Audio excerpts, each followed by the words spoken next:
தேவனே வாழ்க. உள்ளொரு ஜோதியே வாழ்க. உள்ளம் நிறைந்தோனே வாழ்க. நீங்காதொருவனே வாழ்க.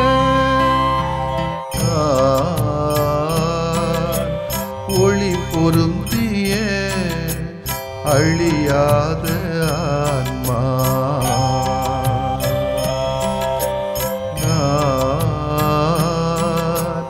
ஒளி பொருந்திய அழியாத ஆன்மா. நீ என்னில் நான் உன்னில் ஈஸ்வரா. நீ என்னில் நான் உன்னில் ஈஸ்வரா. ஒளி பொருந்திய அழியாத ஆன்மா.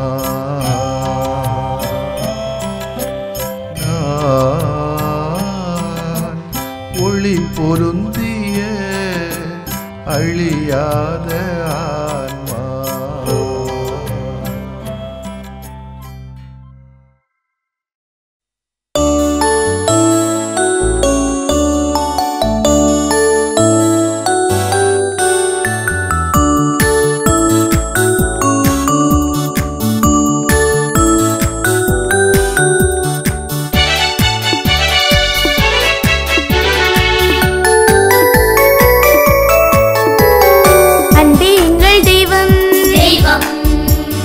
அதுவே எங்கள் வேதம்.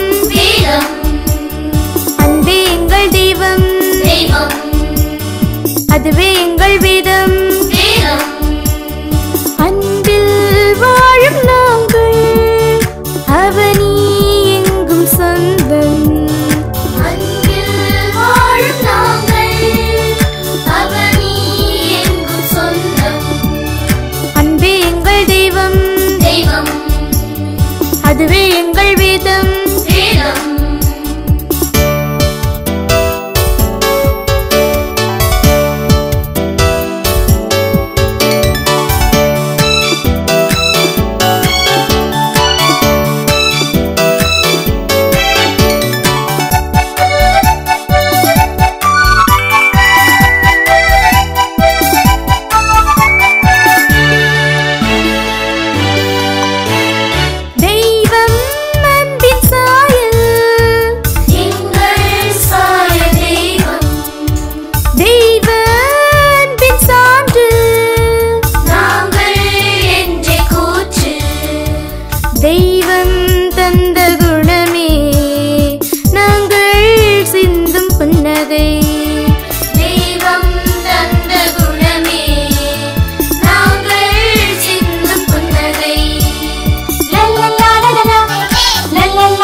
மத்தேயு எழுதிய நற்செய்தி அலகு 19 இறை சொற்றொடர்கள் 13 முதல் 15 வரையிலானவைகள்.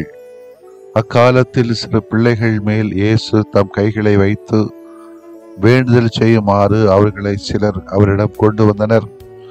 சீடரோ அவர்களை அதட்டினர்.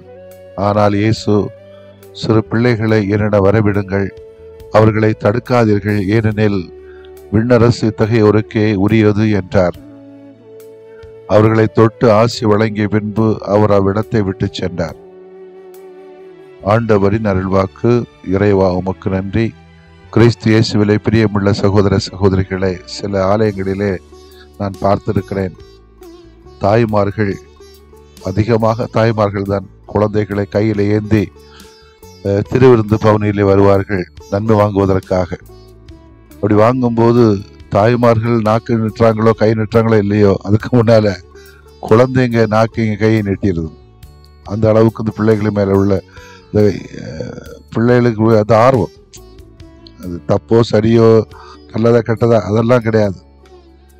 எல்லாரும் சாமியார்ட்டு வாங்குறாங்களே, நம்ம வாங்குவோம்னு சொல்லிட்டு வாங்குறாங்க. அப்பொழுது நான் என்ன செய்வேன்னா, இந்த பிள்ளைகளை ஏமாற்றக்கூடாது என்பதற்காக வேண்டி ஐ பிளஸ் யூன்னு சொல்லிட்டு நெற்றியில் ஆசீர்வாதம் போட்டு விடுவேன். சந்தோஷம் வாங்கிட்டு போயிடுவாங்க. சில பெற்றோர்கள் அது நல்லதாக கூட சொல்லியிருக்கிறாங்க. சந்தோஷமாக தான் இருந்தது அதை கேட்கும்போது. குழந்தைகள் எப்பொழுதுமே நம்ம தடுக்காமல் இருக்கிறது நல்லது. வரவிடுங்கள், வளர விடுங்கள், வாழ விடுங்கள் என்பதுதான் இயேசுனுடைய ஆதங்கம். எந்த அளவுக்கு பிள்ளைகளை வரவிடாம வளர விடாம தடுக்கணுமோ, ஆனா கேட்கறதெல்லாம் கொடுத்துருவோம். அதில் பிரச்சனை கிடையாது. எது கேட்டாலும் அதை விட மிஞ்சி நம்ம வாங்கி கொடுத்துருவோம். ஏன்னா பயம், அடிச்சு போடக்கூடாது, சொல்றத கேட்கணுமே என்ற ஒரு பயத்துல நம்மள்கிட்ட கேள்வி கேட்டக்கூடாது. அதனால கேட்கறத விட மேலாகவே நம்ம கேட்டு வாங்கி கொடுத்துடுறோம்.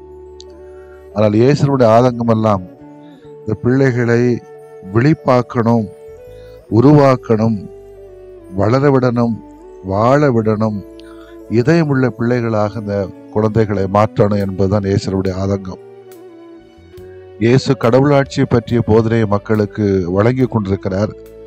அவ்வாறு உரையாற்றும் போது மனமுறிவு கடவுளுக்கு ஏற்புடையதல்ல எனவும் இயேசு விளக்கி சொல்கிறார். வைத்த கண் வாங்காமல் இயேசுவின் சொற்களை மக்கள் எல்லாரும் கவனமாக கேட்டுக்கொண்டிருக்கின்ற அந்த வேளையிலே தான் பெற்றோர்கள் சிலர் தங்கள் சிறு குழந்தைகளோடு இயேசுவை அணுகி வருகிறார்கள். தம் பிள்ளைகள் மேல் கைகளை வைத்து இயேசு அவர்களுக்கு ஆசி வழங்க வேண்டும் என பெற்றோர்கள் வேண்டுகிறார்கள். இயேசுவின் சீடருக்கோ தாங்க முடியாத எரிச்சல். சிறு பிள்ளைகள் இங்கும் அங்கும் ஓடிக்கொண்டும் விளையாட்டுத்தனமாக பேசிக் கொண்டிருந்தால் இயேசுவின் சொற்களை மக்கள் கேட்பது கடினமாகுமே, பராக்குக்கும் இடமாகுமே. அது மட்டுமல்ல, இயேசு போதிக்கின்ற இடத்தில் குழந்தைகளுக்கு என்ன வேலை? பெரியவர்கள் கூடியிருந்து உரையாடும் வேளையில் சிறு பிள்ளைகள் அங்கு நுழைந்தால் குழப்பம் தானே. எனவே அச்சிறு பிள்ளைகளையும் அவர்களை கூட்டி வந்தவர்களையும் பார்த்து இயேசுவின் சீடர் முறுமுறுக்கிறார்கள். அங்கிருந்து போய்விடுமாறு அக்குழந்தைகள் அவர்களை அதட்டுகிறார்கள். இதை கண்ட இயேசுவின் கவனம் அக்குழந்தைகள் மீது திரும்புகிறது. அவரது பார்வையில் குழந்தைகளும் வயதில் முதிர்ந்தோரும் பெற்றோரும் பிள்ளைகளும் எல்லாரும் சமம்தான். எல்லோரும் கடவுளுடைய சாயலாக பாவனையாக படைக்கப்பட்டவர்கள்தான். யாரையும் ஒதுக்கி வைக்கின்ற போக்கு இயேசுவுக்கு கிடையாது, இருக்கவும் முடியாது. எனவே இயேசு சிறு பிள்ளைகளிடம் வரவிடுங்கள் என்கிற அன்புக்குரியவர்களை, நாமும் நம்முடைய வீடுகளில் கூட பெரியவங்க பேசிட்டு இருக்கும்போது பிள்ளைங்களுக்கு அதட்டி வைப்போம். பேசாத, வராத, போ, வீட்டில் போய் படி, உட்காந்து விளையாடிட்டு என்று பிள்ளைகளை நம்ம அதட்டி விடுவது உண்டு. பால சபை கூட பிள்ளைகளை அனுப்புங்கன்னா அனுப்ப மாட்டாங்க. ஆனா மரியாதை அனுப்புவாங்க, வேற சபைகளை அனுப்புவாங்க. அந்தந்த வயதுக்குரிய ஆளுமை பயிற்சிகள் பிள்ளைகளுக்கு கிடைக்கவில்லை என்று சொன்னால் வேற சபைகளிலே சேர்ந்து என்ன பிரயோஜனம் இந்த பிள்ளைகளுக்கு? அந்தந்த வயதுக்குரிய பயிற்சியும் தகுந்த விளக்கங்களும் பிள்ளைகளுக்கு கொடுக்கப்பட வேண்டும். எனவே அதற்காக பிள்ளைகளை உருவாக்க வேண்டும். வளர்ப்பது வேற, உருவாக்குவது வேற. தீனி போட்டு வளர்ப்பதா ஆடு மாடுகளை போல? அந்த ஆளுமை பயிற்சியை கொடுக்க வேண்டாமா? தொடர்ந்து பிள்ளைகளுக்கு எது என்ன எங்கு எப்படிப்பட்ட உள்ள காரியங்களை முறையாக கற்றுக் கொடுக்கவில்லை என்று சொன்னால் இந்த உலகம் அவர்கள் கைக்குள்ளே அடங்காது. எனவேதான் குழந்தைகளை என்னிடம் வரவிடுங்கள், அவர்களை தடுக்க வேண்டாம், ஏனெனில் விண்ணரசு அவர்களதே என குழந்தைகளின் புனித தன்மையை பெருமைப்படுத்துகிறார் இயேசு. நம்முடைய காலங்களில் என்ன அட்வைஸ் பண்ணா எந்த பிள்ளைக்குமே பிடிக்கிறதில்ல. ஏன் தெரியுமா? நம்ம யோக்கியனான்னு கேட்டுருவான். எனவே முன்மாதிரியான லைஃபை பிள்ளைகளுக்கு கொடுத்தாலே போதும். That becomes it self advising. எனவே பிள்ளைகளுக்கு நல்ல ஒழுக்கம், தரமான ஒழுக்கம், ஒரு மனித மைய கல்வி, வேலை வாய்ப்புக்கான கல்வி மட்டுமல்ல, தொழில் வாய்ப்புக்கான கல்வி மட்டுமல்ல, மனித மைய கல்வி, தரமான மறைக்கல்வி, இறை மனித அனுபவங்கள் இவற்றை வழங்கி நமது குழந்தைகளை எப்பொழுதுமே இயேசுவிடத்திலே அழைத்து வருவோம், சமூக பார்வைக்கு கொண்டு செல்லுவோம். இந்த பிள்ளைகள் எல்லாம் நாங்கள் பெற்றெடுத்தாலும் எங்களுக்குரியவர்கள் அல்ல, மாறாக சமூகத்துக்குரிய கடவுளுக்குரிய பிள்ளைகள் என்பதை ஊற்றுவோம். அவர்களுக்குரியதை அவர்களுக்கு கொடுப்போம். அது நீதியோ, உரிமையோ, பொறுமையோ, கடமைகளோ, பொறுப்புகளோ எதுவாக இருந்தாலும் சரி, இன்னார் மட்டுமே கடவுளை அணுகி செல்ல முடியும் என நம் சமுதாயம் எல்லை கோடுகளை வரைகின்ற நேரங்கள் உண்டு. குறிப்பிட்ட சாதியினர் மட்டுமே கோவிலுக்குள் நுழைந்து இறை சன்னிதானத்தில் வழிபடலாம் எனவும் அநீதியான கட்டுப்பாடுகள் ஆங்காங்கே உண்டு. அல்லது மக்களை பிரித்து வேறுபடுத்தி அவர்களுக்கு கடவுளின் இல்லத்தில் உயர்ந்த இடம், தாழ்ந்த இடம் என இடம் ஒதுக்கீடு செய்கின்ற பாணிகள் நிலவுகின்றன. இயேசு இவ்வாறு மக்களை வேறுபடுத்தி பார்ப்பதில்லை. கடவுளின் முன்னிலையில் அனைவருமே சகோமே என்பதுதான் கடவுளின் மகனாகிய இயேசு நமக்கு வழங்குகின்ற போதனை. அன்றைய சமுதாயத்தில் சிறு பிள்ளைகளுக்கும் பெண்களுக்கும் உரிமைகள் இருக்கவில்லை. இன்னும் கூட பல இடங்களிலே இதே நிலைதான். அனைவரையும் கைகளை விரித்து வரவேற்கின்ற சமுதாயம் உருவாக வேண்டும், உருவாக்கப்பட வேண்டும். மனிதரை உயர்ந்தவர், தாழ்ந்தவர், சிறியவர், பெரியவர் என வேறுபடுத்தி பிரித்து சமநீதி வழங்க மறைக்கின்ற சமுதாயம் மறைந்து புதிய உலகம் உதித்திட வேண்டும். அதற்காக நம்முடைய பிள்ளைகளை உருவாக்குவோம். பிள்ளைகளோடு சேர்ந்து நாமும் உருவாகுவோம். ஆமென். மன்றாடுவோமாக.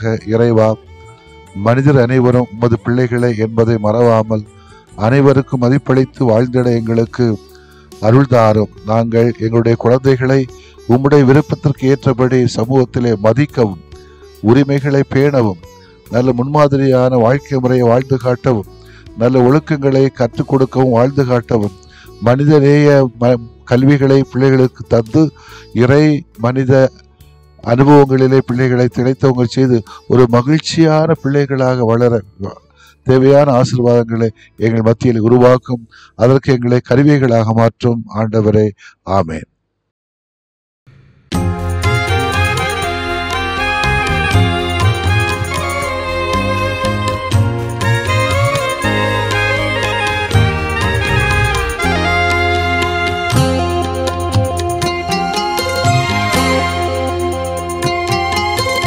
நம்பினேன் ஆண்டவரே நலம் தாருமே, நம்பினேன் ஆண்டவரே நலம் தாருமே.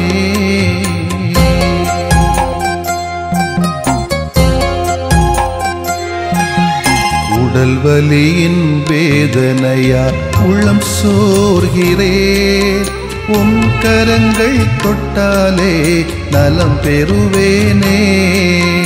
உடல் வலியின் வேதனையால் உளம் சோர்கிறேன், உம் கரங்கள் தொட்டாலே நலம் பெறுவேனே.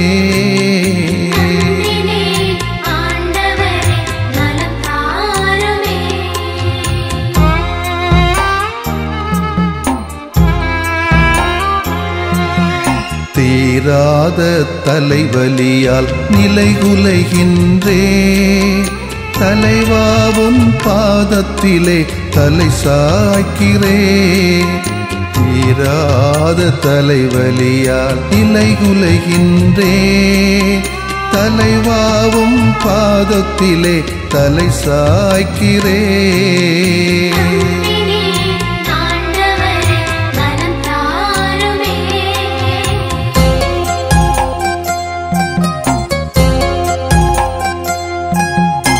முட்டுவலி முதுகுவலியால் வீழ்ந்து கிடக்கின்றேன், முகம் வாடி உமை நோக்க தூக்கவாருமே.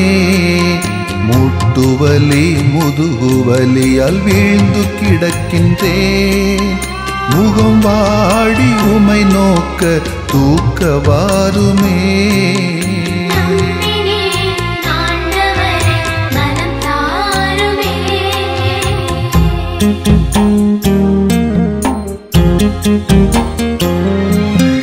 நுரையீரல் இதய நோயால் நொந்து தளர்கிறேன். நல்ல தேவாவும் இரக்கம் இறந்து கேட்கிறேன். நுரையீரல் இதய நோயால் நொந்து தளர்கிறேன். நல்ல தேவாவும் இரக்கம் இறந்து கேட்கிறேன்.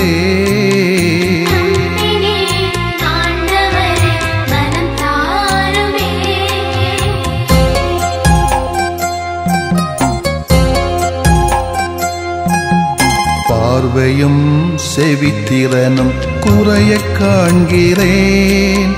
பாசமான தெய்வமே என்னை பாருமே. பார்வையும் செவித்திறனும் குறைய காண்கிறேன். பாசமான தெய்வமே என்னை பாருமே.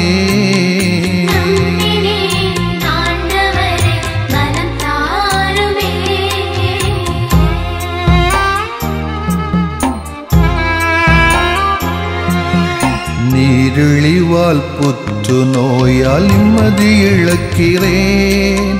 நீரேவும் வல்லமையால் குணம் தாருமே. நீரிழிவால் புற்று நோயால் நிம்மதி இழக்கிறேன். நீரேவும் வல்லமையால் குணம் தாருமே.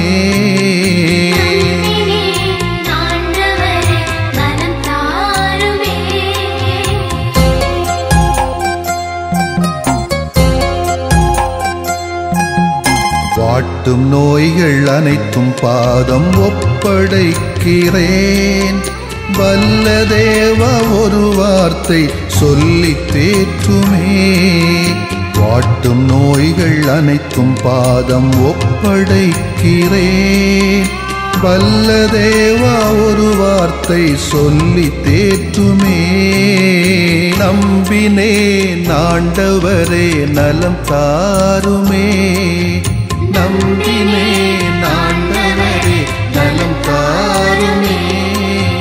நம்பினேன் ஆண்டவரே நலம் தாருமே. நம்பினேன் ஆண்டவரே நலம் தாருமே.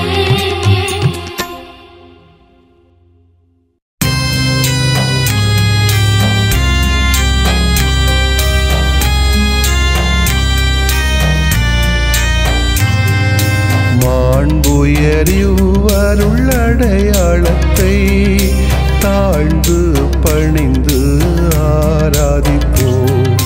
பழைய நியம முறைகள் அனைத்தும் இனி மறைந்து முடிவு பெறுக.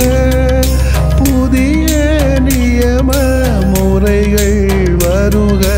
புலன்களாலே மனிதன் இதனை அறிய இயலா. குறைகள் நீக்க நம்பிக்கையின் உதவி பெறுக.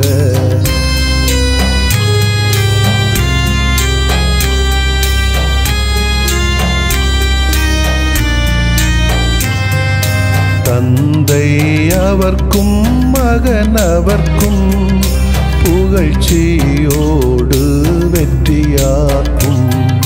மீட்பின் பெருமை மாட்சிமையோடு வலிமை வாழ்த்து யாவுமாக. இருவரிடமாய் வருகின்றவராம் தூய ஆவியானவர்க்கும் அளவில்லாத சமப்புகழ்ச்சி என்றுமே உண்டாகுக. ஆமென்.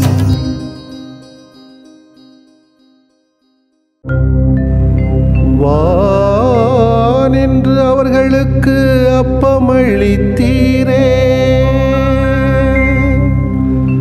இனிமையெல்லாம் தன்னகத்தில் கொண்ட அப்பம் இது. மன்றாடுவோமாக. இறைவா, இந்த வியப்புக்குரிய அருளடையாளத்திலே உம்முடைய பாடுகளின் நினைவு எங்களுக்கு விட்டு சென்றீ. உம் திருவுடல் திருநத்தமாகியவற்றின் தூய மறைபொருளை வணங்கும் நாங்கள் உமது மீட்பின் பயனை இடைவிடாமல் துய்த்து உணர்ந்து மகிழ அருள்வீராக. தந்தையாகிய இறைவனோடும் தூய ஆவியாரின் ஒன்றிப்பில் இறைவனா என்றென்றும் வாழ்ந்து ஆட்சி செய்த உம்மை மன்றாடுகிறோ.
அருள் நிறைந்த மாமரியே, இரக்கத்தின் மாதிரியே,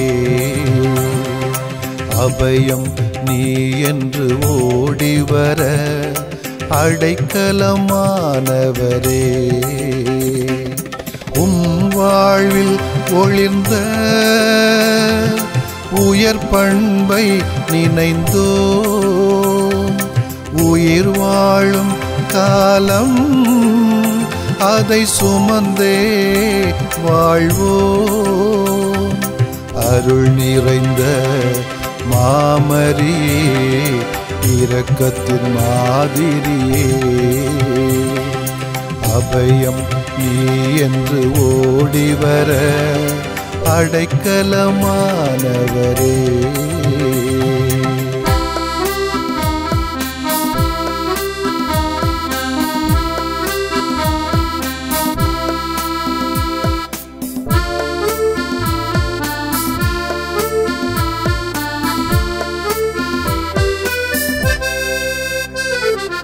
இறை செய்தி கேட்டு இக மீட்பு காண நிறைவாக உம்மை ஈந்த நிர்வாழ்க.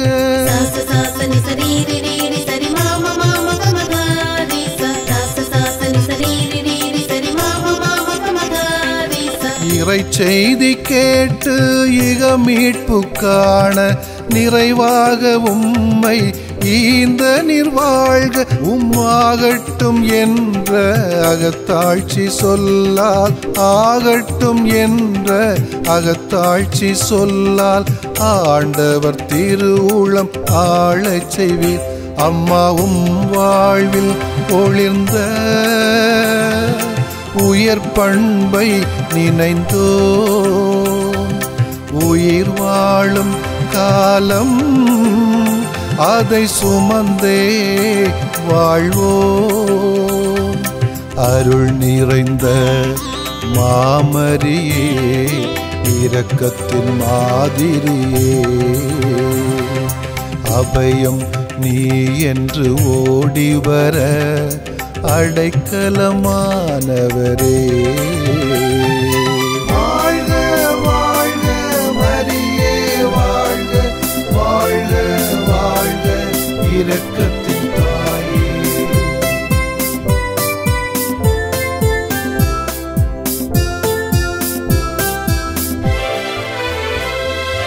இறையாட்சி வேதம் இரக்கத்தின் நாதம், இதை வாழ்ந்த இயேசுவை ஈந்த நிர்வாழ்க.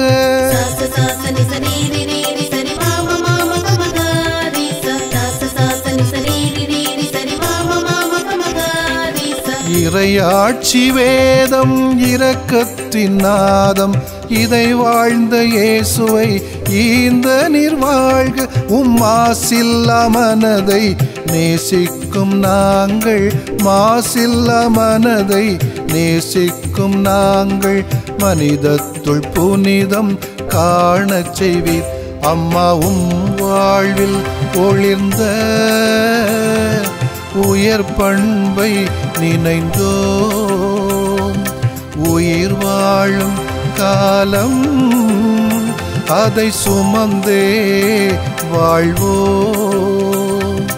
அருள் நிறைந்த மாமரியே, இரக்கத்தின் மாதிரியே, அபயம் நீ என்று ஓடிவர அடைக்கலமானவரே. வாழ்க வாழ்க மரியே, வாழ்க வாழ்க வாழ்க இரக்கத்தின் தாயே. வாழ்க வாழ்க மரியே, வாழ்க வாழ்க வாழ்க இரக்கத்தின் தாயே. வாழ்க வாழ்க மரியே, வாழ்க வாழ்க வாழ்க இரக்கத்தின் தாயே. வாழ்க வாழ்க மரியே, வாழ்க வாழ்க வாழ்க இரக்கத்தின் தாயே. நிலையான புகழுக்குரிய தூய இறை நன்மைக்கு எல்லா காலமும் தொழுகையும் புகழும் போற்றியும் ஆட்சிமையும் உண்டாக கடவது. போற்றியும் ஆட்சிமையும் உண்டாக கடவது. தந்தை, மகன், தூய ஆவியாரின் பெயராலே ஆமென்.